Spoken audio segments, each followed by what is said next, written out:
بسم الله الرحمن الرحيم. أحييكم بتحية الإسلام وتحية أهل الجنة. السلام عليكم ورحمة الله وبركاته. الحمد لله وكفى، والصلاة والسلام على رسول المصطفى سيدنا وحبيبنا وقرة أعيننا سيدنا محمد. اللهم صل وسلم وبارك عليه. وقال الله تعالى في كتابه الكريم بعد أعوذ بالله السميع العليم من الشيطان الرجيم: وإذا سألك عبادي عني فإني قريب أجيب دعوة الداعي إذا دعان فليستجيبوا لي وليؤمنوا بي لعلهم يرشدون. صدق الله العظيم. وقال النبي صلى الله عليه وسلم: الصوم جنة يستجن العبد من النار. Yang saya hormati, saya muliakan para ustazah, para asatizah yang masya Allah menghadirkan kegiatan berkah ini, khusus ada Ustazah Mustini yang saya hormati, dan juga ada Pak RW. Mana Pak RW? Tadi katanya tidur baru 1 jam. Masya Allah. Apa ngantuk lah tuh Pak RW? 1 jam gitu. Boleh pulang Pak RW, lanjutin tidurnya. Ya, yang saya hormati ibu-ibu, ya ada anak-anak yatim di sini, insya Allah. Mudah-mudahan Allah Azza wa Jalla berkahi kita semua. Sekarang kita Ramadan yang keberapa nih? Sudah puasa yang keberapa, dihitungin nggak nih? Hah? Biasanya yang mau dapat THR dihitungin nih, udah keberapa? Ya, ibu mau dapat THR nggak? Nanti buka puasa saya kasih teh dan air. Teh air.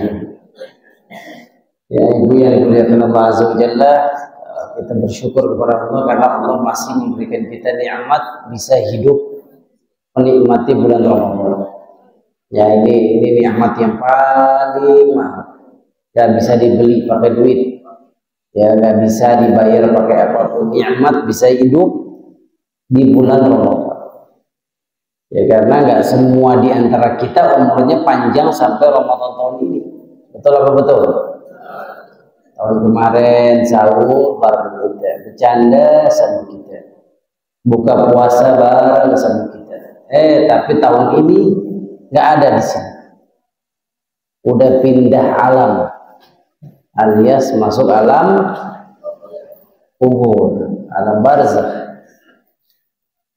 Ya, jadi nasihat saya, masya Allah, ini dengan kesempatan tadi beramal soleh, jangan tunda. Ya, karena kita nggak ada jaminan tahun depan Ramadan bisa ketemu lagi, nggak ada jaminan demi Allah. Ya, jadi kalau ada peluang amal soleh, jangan ditunda. Ya, ada rezeki dikit. Jangan selalu yang diberikan, naik kelas menjadi yang memberikan. Ini nasihat saya demi Allah. Oh, kalau tahun ini saya diberikan, ya Allah izinkan saya tahun depan saya yang memberikan. Ya, amin ya Rabbal. Makanya seperti ini nih, anak-anak yatim tadi saya bisikin, kalau mau sekolah gak usah pusing-pusing, udah ada sekolah berkualitas gratis. Di mana? Di Bogor, pesantren Asyabab, pesantren yang saya dirikan, Cikretek. Karena kalau dikasih duit bisa habis nggak? Duit beli apa? Dikasih duit beli apa? Iya, sini. Coba kita mau tanya, dikasih duit beli apa? Coba sini. Dikasih duit itu amplop. Kalau dikasih duit beli apa? Kebutuhan manusia. Tuh, ya, kamu manusia, yang bilang kamu kucing siapa? Oke, kebutuhan kamu apa? Yang dibeli kebutuhannya apa? Beras. Oh, benar nih. Benar beli beras. Nah, setelah beli beras beli apa? Beli sayur. Oh. Oke, gitu. Boleh duduk lagi saya. Ya, apa yang kita makan Bu, itu jadi kotoran. Apa yang kita pakai ini baju, kalau ibu tua bisa makin kurus, bisa makin gendut, bajunya nggak muat. Tapi apa yang kita sedekahkan, itulah harta sesungguhnya kita. Jadi ketika ada tromol lewat, duit kita 1 juta, yang dimasukin cuma 50.000. Sebenarnya duit kita yang kesimpan tuh 50.000. Karena apa? 950.000-nya pasti kita pakai. Kita pakai makan, kita pakai belanja, jalan-jalan, habis. Tidak ada maknanya. Tapi yang bermakna itu yang 50.000. Dari tromol masjid itu dipakai untuk beli karpet masjid, untuk beli AC, untuk marbot. Masya Allah, itulah yang abadi. Makanya kita harus jadi muslim yang cerdas. Jangan jadi muslim, mohon maaf lahir batin, cuma ikut-ikutan agama Islamnya. Siapa muslim yang cerdas yang belajar? Itu tentang makna fadilah sedekah. Sedekah ini luar biasa. Makanya sedekah terbaik ibu nih, capek-capek didik anak jadi anak soleh. Ibu tahu pesantren-pesantren yang berkualitas mahal, bayar. Ada pesantren di Depok. Saya tanya berapa uang pakalnya, 100 juta. Ada lagi. Tapi apakah salah? Enggak salah. Ya, fasilitasnya, guru-gurunya didatangkan dari Arab. Makanya karena saya alumni pesantren, saya pengen punya amal jariah. Ya, saya dan teman-teman kita mendirikan pesantren gratis di Bogor. Jadi ilmu yang bermanfaat yang akan kita bawa pulang. Makanya tolong melalui momentum ini nggak hanya sekedar Pak RW ngasih sembako, ngasih amplop, tapi bekali juga anak-anak kita dengan ilmu. Masukin pesantren. Nggak ada lagi cara lain untuk mendidik anak-anak kita ini dari kegilaan zaman. Ini zaman sampai ada peribahasa zaman edan. Masya Allah, ibu bisa lihat ada anak yang membunuh. Alhamdulillah, kita lihat beritanya di mana. Ya, anak rela durhaka sama orang tuanya. Saya kemarin ada seorang ibu curhat sama saya. Anaknya ini pecandu pornografi. Sekarang hidupnya pindah ke Bali. Orang Jakarta, orang Cempaka Putih. Apa saya tanya sama dia, waktu anak ibu kecil, ibu ngapain aja? Oh, saya sering tinggal, Ustadz. Saya wanita karir. Bayangkan kalau anaknya dimasukin pesantren mungkin nggak begini. Ya, jadi nasihat saya ini buat masjid kita, masjid apa namanya nih? Sudah? Baitur Rahmah. Ya, sekecil begini nih didik anak kita agama yang benar. Ya ibu, setuju nggak ibu? Kalau setuju saya pulang. Ya, jadi Pak RW kasih tahu warganya pesantren di pesantren Asy-Syabab Bogor. 3 tahun jadi hafiz Quran 30 juz. Amin ya rabbal alamin. Karena dikasih duit, dikasih sembako habis. Tapi di pesantrenin setahun aja, ibu nanti kaget. Wah, anak saya kok 5 juz. Juz al-Quran, juz tawabah. Quran 5 juz, Masya Allah. Ya Allah Ustaz, ngajinya belepotan. Oh, dibacanya boh. Ain dibacanya gha. Setahun pesantren bacaannya Masya Allah, ibu bergetar hati. Bismillahirrahmanirrahim. Jadi imam di rumah. Tarawih ini sunnahnya bukan hanya berjamaah di masjid. Sunnahnya tarawih itu berjamaah di rumah juga. Karena Rasulullah SAW sholat tarawih berjamaah cuma 3 hari. Sisanya Rasulullah tarawih di rumah sama istrinya. Ini menunjukkan kepada kita bahagia banget nih seorang ibu, seorang ayah punya anak hafiz Quran. Nah, sekali-sekali kita terawih berjamaah di rumah. Di masjid terawih tetap nggak apa-apa. Tapi sekali 2 kali di rumah. Mau ngetes bacaan anak kita. Ya, jadi ibu yang dimuliakan Allah Azza wa Jalla, ini muqaddimah ya tausiah saya. Ya, bukan mau riya, bukan mau nyari apa-apa, karena orang gratis. Ya, untuk du'afa yatim gratis. Santri kami sekarang udah 31 orang. Ini baru tahun kedua. Nggak usah takut, ada dikasih makan yang bergizi. Kalau di pesantren bukan berarti nggak dikasih makan. Terus ada lapangan bola. Ini doain kami lagi bangun lapangan futsal berstandar internasional, insya Allah. Kita lagi bangun pesantren futsal. Ada kolam renang. Kenapa di bawahnya ada sungai? Sungai Citarik. Ya nanti kapan-kapan ngurus ini ibu-ibu majelis taklim saya mau ajak. Saya kasih transportasi free.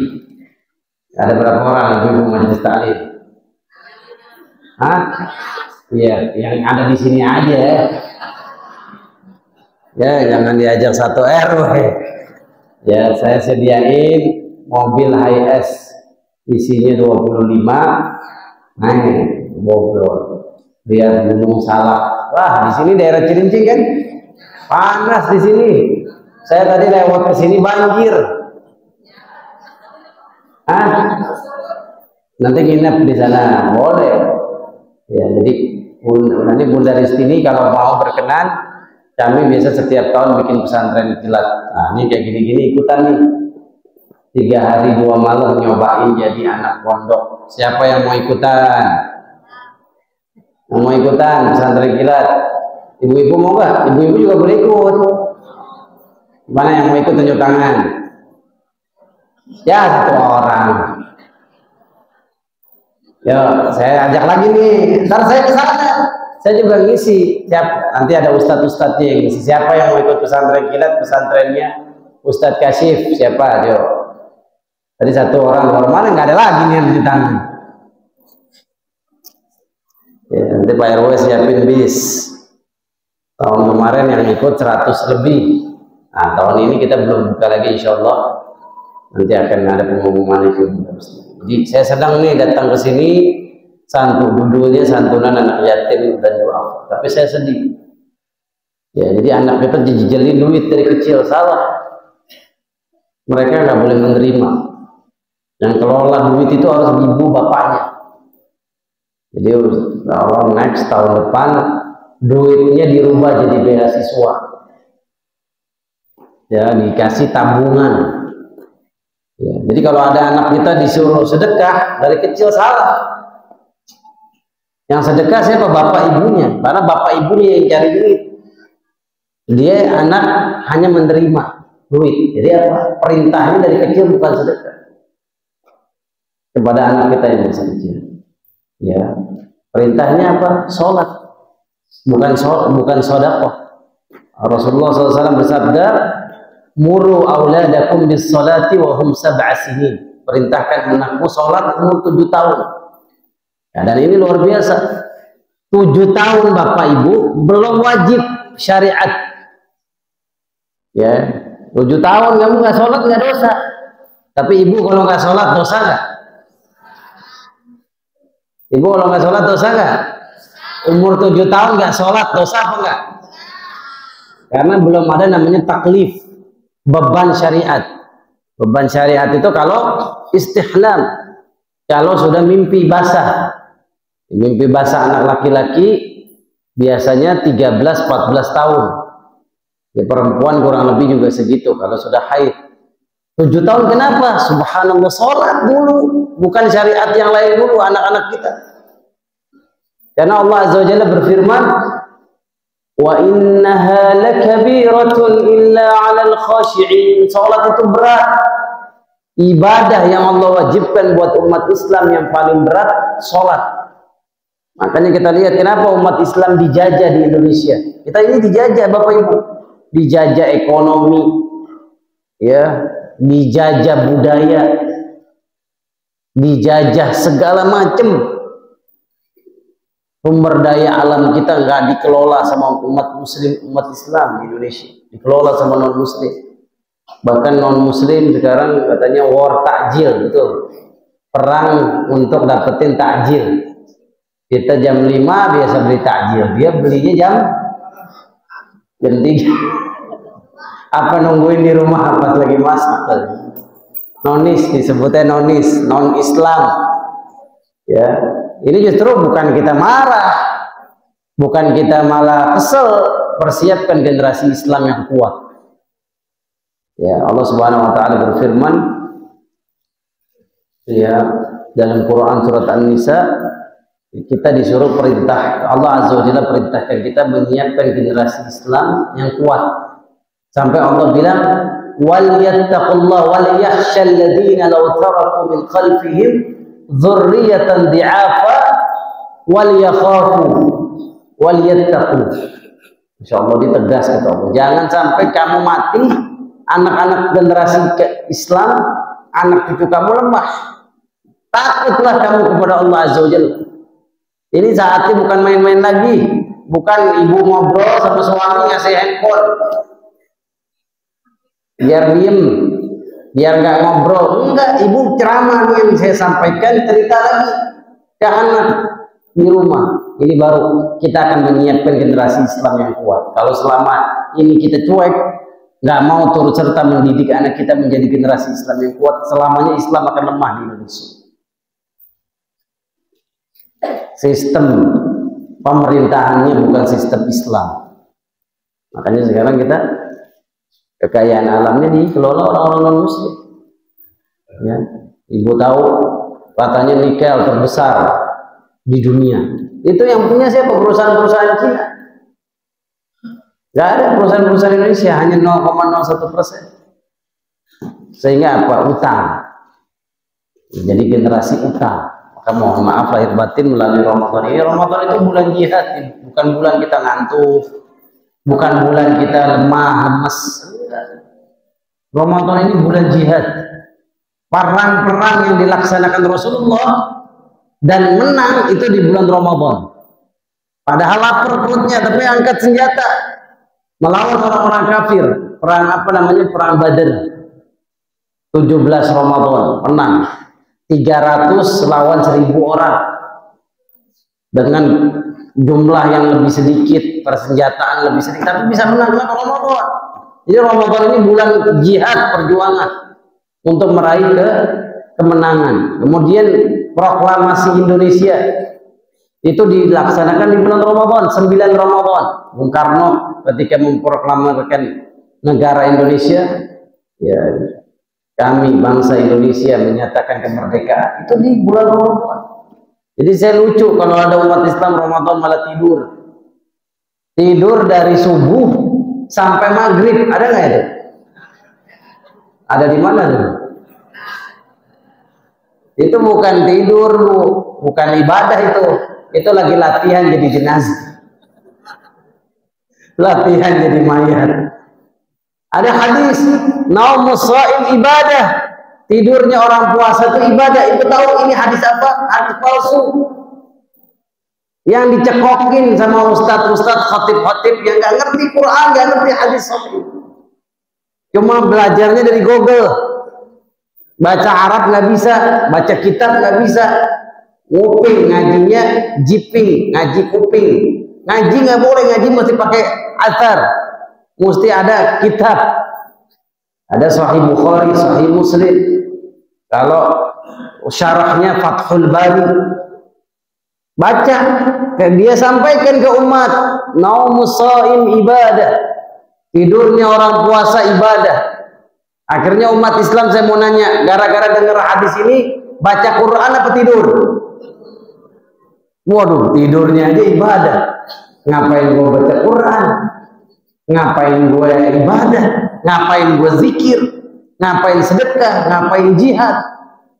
Ini sesat.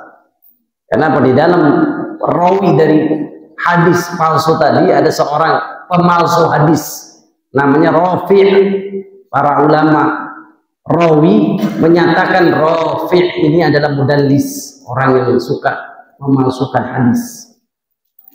Jadi seolah-olah Nabi yang bilang, padahal Nabi nggak pernah ngomong begitu. Seandainya tidurnya orang puasa ibadah, nggak ada perang Badar. Perang Badar itu disebut dengan Al-Furqan, pembeda antara hak dan batil. Menang Rasulullah dan para sahabat di bulan Ramadan. Ramadan itu bulannya Quran. Tadi Pak RW 1 jam doang saya tidur. Ibu kalau Ramadan begitulah para ulama. Kalau Ramadan tidurnya 1 jam. 23 jam ngapain? Baca Quran. Makanya Imam Syafi'i kalau bulan Ramadan mampu mengkhatamkan Quran 60 kali.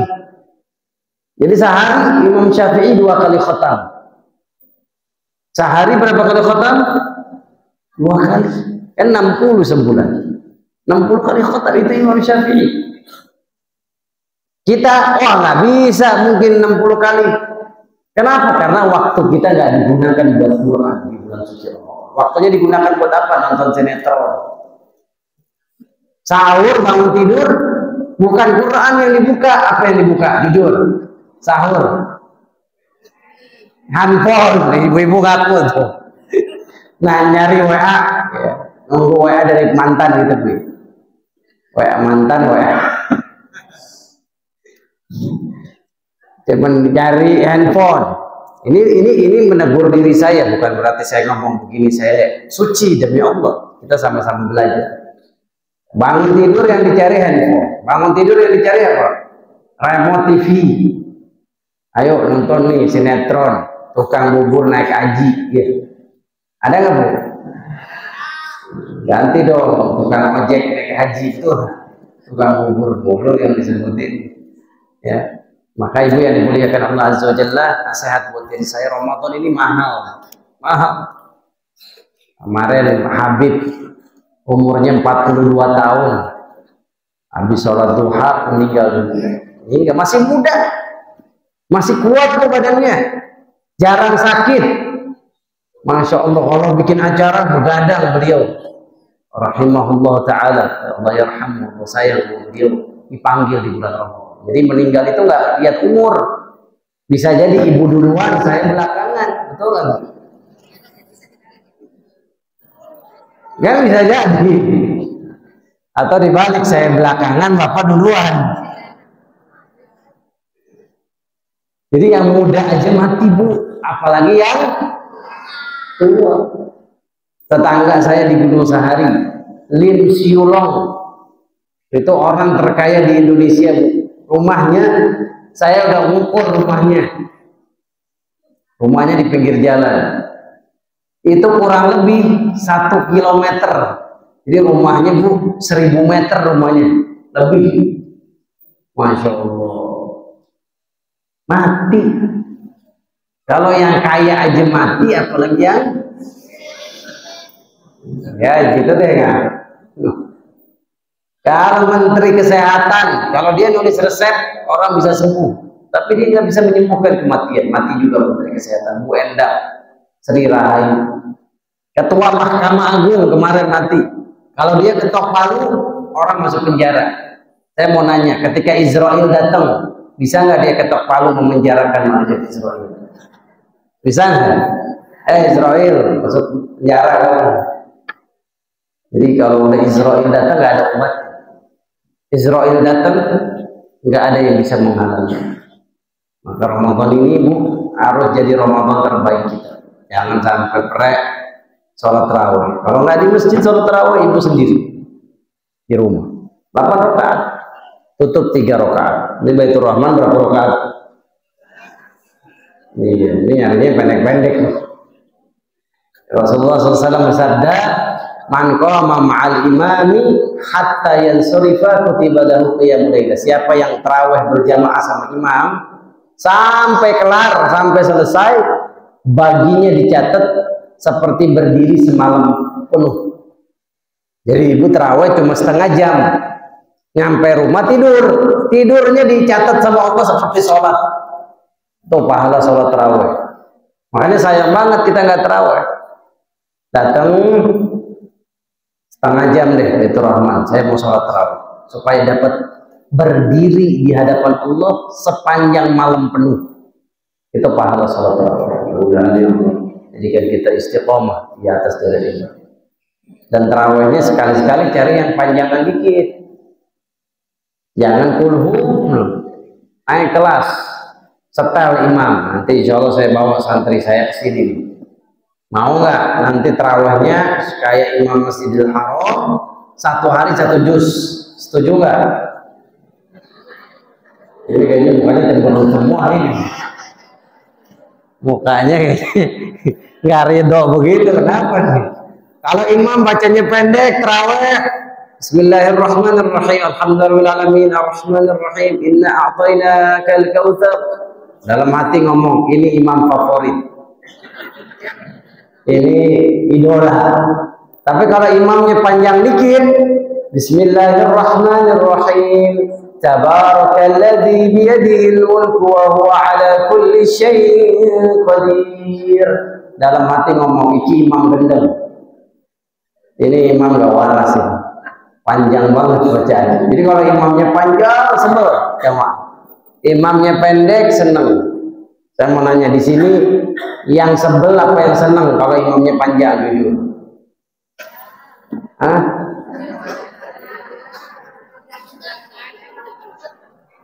Seneng apa kan?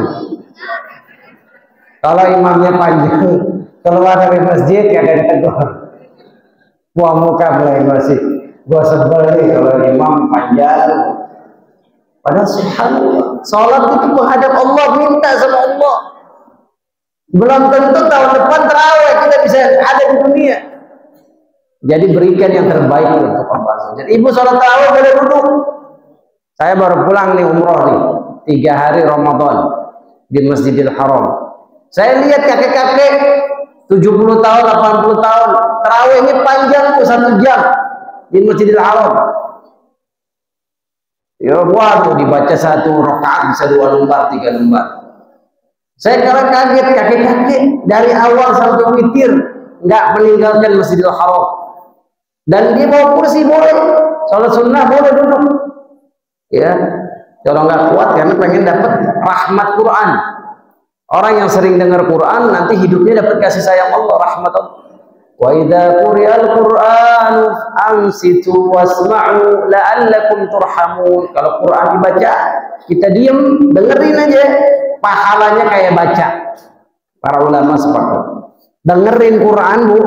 Ibu dihitungnya sama kayak baca. Saya mau nanya, lebih enak baca apa denger? Kalau baca kan pakai tenaga, denger pakai tenaga nggak? Tapi Quran beda sama amal lain. Ibu dengar Quran dapat rahmat Allah Azza wa Jalla, dapat kasih sayang Allah. Kalau udah Allah sayang, minta apa aja dikasih. Makanya Ramadan, kenapa kita fungsinya tarawihnya panjang? Untuk dengerin Quran sebanyak-banyaknya.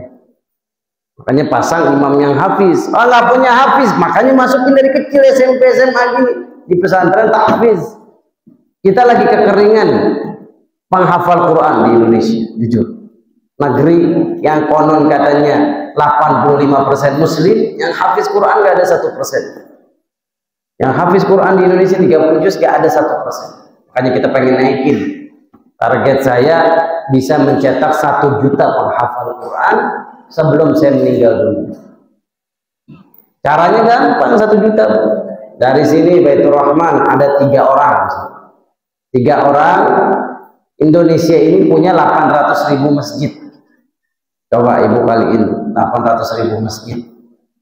Ya, 800.000 masjid, gak usah semuanya. 8.000 aja.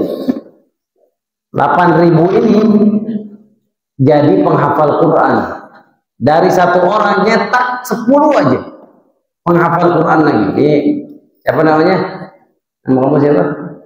Nama kamu? Ya, ya. Wisnu mondok jadi hafiz Quran. Dia nyetak 10 orang nih Baitur Rahman, anak-anak ibu ngajinya sama dia, makhrajnya, tajwidnya, tafsirnya belajar sama dia. 10 orang. Saya mau nanya, 8.000 kali 10 berapa? 80.000. 80.000 ini jadi guru lagi. Tuh, berkahnya ilmu. Beda sama duit. Ya, beda sama duit. Duit yang kita beli beras habis. Tapi kalau ilmu, berkembang, yazdad, bertambah. Makanya kita harus lebih menghargai ilmu dibandingkan harta. Makanya para sahabat kenapa mereka mulia, bisa menguasai, menang lawan orang-orang kafir, karena harta itu di nomor sekian kan. Ilmu dulu nomor satu, Quran. Makanya hati para sahabat itu isinya Quran, mengamalkan Quran, jihad, menang. Sekarang kita jihad, kalah. Dulu Israel, ya tahun 1960-an pernah terjadi perang 6 hari antara Arab dan Israel. Kalah. Kenapa? Nggak ada Quran. Kalau yang jihad bu megang pistolnya kayak Hamas di Gaza, hafiz 30 juz, itu tembakannya nggak pernah melesat. Kenapa? Allah tujuan hidup.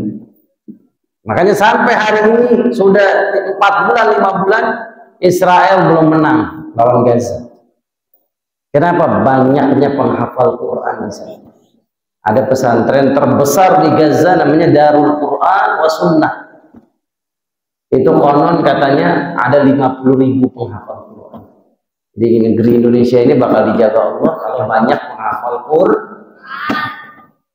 Mau nggak punya jadi penghafal Quran 30 juz Wisnu? Mau? Iya. Mau? Ya mondok pesantren 24 jam. Bangun tidur sampai tidur lagi Quran. Main bola boleh. Olahraga, makanya kita pengen menciptakan pesantren yang ramah anak.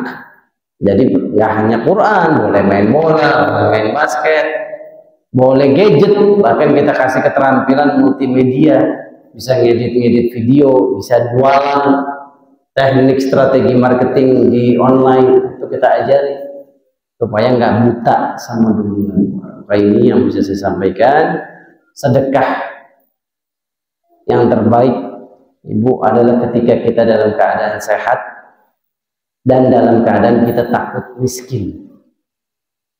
Punya duit cuma 1 juta, ada tetangga yang lebih membutuhkan, kita kasih. Ini yang lebih berarti di hadapan Allah dibandingkan punya duit 10 juta, sedekahnya cuma 1 juta. Subhanallah. Jadi ngomongin sedekah Bu, itu nggak sembarangan orang bisa melakukan. Kenapa? Sedekah itu kata Rasulullah, shadaqatu burhanun. Sedekah itu bukti keimanan. Hanya orang-orang yang beriman yang mau berbagi. Karena apa? Banyak orang yang pelit, kikir, sehingga apa? Hatinya nggak pernah bahagia. Karena target hidup dia dunia aja. Kalau saya kasih, saya habis duit saya. Keimanannya dipertanyakan. Tapi kalau orang beriman, ketika saya memberi, Allah pasti ganti dengan yang lebih baik. Wa ma tunfiqu min syai'in fa huwa yukhlifu. Surat Ar-Rum. Apa yang kamu infakkan pasti Allah ganti. Allah gantinya nggak harus duit. Nah, ini juga mindset kita. Oh, sedekah 10.000 dapat 100.000. Ini ajaran keliru. Karena kita nggak minta dibalikin duit lagi. Kita minta dibalikin apa? Surga. Mana yang lebih mahal? Duit apa surga? Benar. Besok suami nggak kasih belanjaan nggak apa-apa.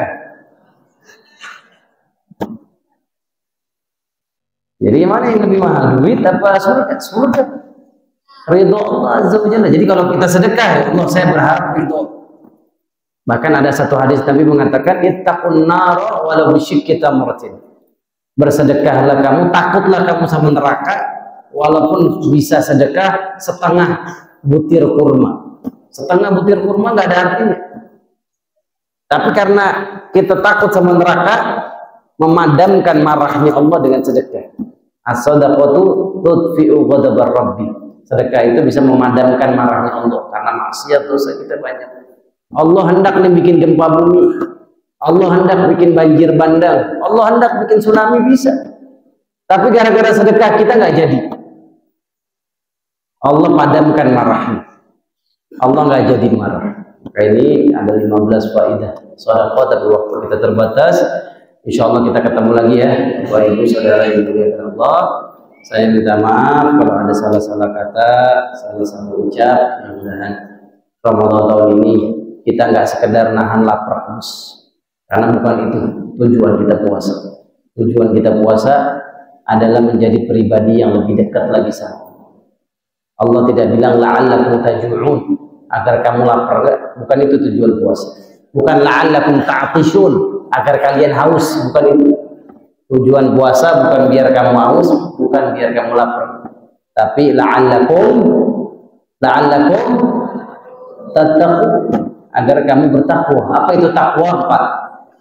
Apa itu takwa? Yang pertama, tawadu. So, takwa kata Ali bin Abi Thalib, Pak, takwa itu al-amal bitanzil, beramal dengan apa yang Allah turunkan dari Quran dan hadis. Beramal, ya, landasan amalnya dia Quran dan hadis. Beramal. Yang kedua, ya, al-isti'dad li yaumir rahim, punya persiapan bekal menghadapi hari di mana dia pasti pergi, yaitu kematian. Jadi orang takwa itu takut mati. Dengan apa takutnya? Rajin beramal soleh, bukan malah maksiat, bukan malah dosa. Kemudian yang ketiga, wal qana'atu bil qalil, merasa puas dengan pemberian Allah walaupun sedikit. Dia nggak mau mengambil yang bukan hak dia. Jadi RW yang jujur, jadi RT yang jujur. Kalau bukan haknya dia nggak mau ambil. Apa yang diberikan masyarakat dikembalikan lagi ke masyarakat. Jadi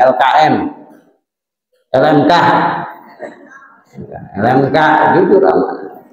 Ya. Dulu Dewan Kelurahan dulu namanya, betul Pak ya. Dulu Dewan Kelurahan duitnya banyak tuh. Karena pinjaman pemerintah melalui Dewan Kelurahan yang menyalurkan dia, yang menagih dia. Nah, yang menyalurkan dia, akhirnya ketika nagih nyetor, agak disetor ke negara, masuk kantongnya masing-masing. Inilah ya, berantakannya sistem bernegara kita. Maka tapi kalau Pak RW, Masya Allah, ahli masjid, Pak LMK ahli masjid, takut dia semua. Kalau bukan hak saya nggak mau ambil. Makanya dibikinlah kegiatan santunan ini, Masya Allah. Jadi orang takwa dari al-qana'atul khair, mempersiapkan diri dengan amal soleh sebanyak-banyaknya karena dia pasti. Terima kasih, minta maaf lahir dan batin. Kita berdoa yuk kepada Allah yang hadir di sini, dosa-dosanya diampuni semua. Yang hadir di sini kalau punya sakit, sakitnya disembuhkan oleh Allah. Apabila yang hadir di sini punya utang, sebelum keluar masjid ini demi Allah utangnya lunas. Yang hadir di sini kalau belum dapat jodoh, kenapa nenek-nenek yang amin ini? Ya, saya doain siapa yang hadir di sini kalau belum dapat jodoh, keluar majelis ini demi Allah, dengan kekuasaan ya Allah kasih jodoh yang soleh. Udah ibu kamu kan punya suami, punya suami ya. Iya. Kamu ayahnya masih ada nih? Ayahnya masih ada? Oh, anak yatim. Ada anak yatim itu nggak harus kehilangan ayah, nggak harus ayahnya meninggal. Ya, ada anak juga dia yatim secara maknawi, disebutnya dalam ilmu psikologi fatherless. Dia tidak merasakan keberadaan ayahnya. Jadi ayahnya pergi pagi pulang malam, nggak ada kesempatan ngobrol sama anak, nggak ada kesempatan mendidik anak. Ini juga fatherless, anak yatim ini banyak di Indonesia. Bukan anak yang bapaknya meninggal doang, anak yang tidak ada perhatian ayahnya, itu juga anak yatim. Itu juga harus jadi perhatian kita ya. Insya Allah saya doain yang belum dapat jodoh dapat jodoh, yang janda dapat duda. Ini banyak janda di sini. Ayo dong, jadi janda. Saya mau kasih gelar di ibu-ibu sini. Hijau tomat, Ikatan Janda Terhormat. Ya mau, mohon maaf, ya. Macam-macam. Ya, taat kepada Allah. Karena janda itu Bu adalah gelar yang diberikan oleh Allah Azza wa Jalla. Kalau dia cerai hidup, Quran kasih gelar dia al-mutallaqah, wanita yang diceraikan. Quran itu Bu yang kasih gelar. Kalau suaminya meninggal dikasih gelar al-armalatu, janda, sama-sama janda. Kalau ibu tolak diceraiin, ya jadi tidak punya suami karena cerai. Kalau al-armalatu, suaminya meninggal. Saya lagi bikin buku, judulnya Keutamaan Menjadi Seorang Janda. Dapatkan bukunya di toko buku terdekat ya. Ini benar nih, serius ini. Kisah-kisah janda yang berhasil. Siapa contohnya? Ibunya Imam Syafi'i, itu saya ceritakan. Ibunya Imam Bukhari, saya ceritakan. Kemudian perjalanan janda dari Sayyidatuna Khadijah. Jadi Khadijah pernah menikah 2 kali. Pertama suaminya meninggal, menikah lagi. Sampai mendapatkan Rasulullah. Dan Rasulullah yang dinikahi semuanya janda, kecuali 1 perawan. Siapa? Ini kok ngomongin janda semangat begitu? Bapak-bapak yang semangat nih. Satu saat ibu, ini terakhir. Satu saat Fatimah pulang dari rumah Rasulullah nangis. Fatimah nangis. Rasulullah bertanya, ya Fatimah, madza yubkik? Apa yang bikin kamu nangis? Wahai ayahku, tadi saya ke rumah Aisyah ngomong begini, dari sekian istri Nabi cuma saya yang perawan yang dinikahi, yang lainnya janda. Bangga, Aisyah bangga karena belum pernah Aisyah menikah dengan siapa. Rasulullah cinta pertamanya Aisyah. Sementara ibumu janda dinikahi sama Rasulullah. Aisyah, Fatimah nangis. Ibu tahu jawaban cerdas Nabi Muhammad? Jawaban cerdas Nabi Muhammad. Ini masih mau dengar ceramah nih? Masih mau dengar apa enggak? Ngantuk.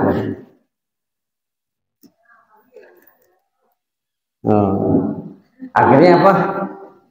Kata Rasulullah SAW, saya menikahi Aisyah ya ketika saya sudah menikah dengan orang lain. Jadi Rasulullah menikah dengan Khadijah meninggal, baru Aisyah sekian. Rasulullah menikah dengan Sofia binti Huyai. Ya, Rasulullah SAW menikah dengan Maria al-Qibtiyah.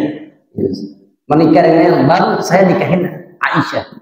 Akan tetapi ibumu, kata Rasulullah, saya nikahi ketika saya belum menikah dengan siapapun.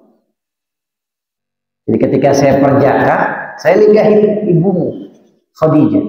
Adapun yang lainnya, sudah saya nikah dengan ibumu dulu, baru yang lain. Jadi cinta pertama saya siapa? Khadijah. Cinta pertama Rasulullah itu Khadijah. Itu maka berbahagialah jadi janda. Berbanggalah jadi janda. Dan jangan minder. Wah, move on. Jangan, karena Rasulullah SAW cinta sama Khadijah. Ibu kalau baca sirah nabawiyah, kisah cinta Rasulullah dan Khadijah, akan mampu membuat air mata kita berderai. Nanti insya Allah kajian kita tentang Khadijah. Setuju kan nih? Ummul Mukminin Sayyidatuna Khadijah bintu Khuwailid. Terima kasih, kita berdoa kepada Allah Azza wa Jalla memaafkan dosa-dosa kita. Bismillahirrahmanirrahim. Alhamdulillahirabbil alamin hamdan yuwafi ni'amahu wa yukafi mazidah. Ya Rabbana lakal hamdu kama yanbaghi li jalalika wa 'azimi sultanik. Allahumma salli wa sallim wa barik ala nabiyyina Muhammad wa ala ali sayyidina Muhammad. Allahumma ighfir lil muslimin wal muslimat wal mu'minin wal mu'minat al-ahya'i minhum wal amwat. Innaka sami'un qaribun mujibud da'wati hajat akhir alaina sabra wa thabbit aqdamana wa ansurna 'alal qawmil kafirin. Allahumma la tada' lana fi makanina hadha dhanban illa ghafarta wa la dayna illa qadayta wa la hajatan min hawaiji dunya wal akhirah illa yassartaha ya rabbal alamin. Rabbana atina fid dunya hasanah wa fil akhirati hasanah wa qina adhaban nar. Allahumma taqabbal minna innaka antas samiul 'alim wa tub 'alaina innaka antat tawwabur rahim. Wa sallallahu wa sallam wa baraka ala nabiyyina Muhammad walhamdulillahi rabbil alamin. Terima kasih. Minta maaf. Assalamualaikum warahmatullahi wabarakatuh.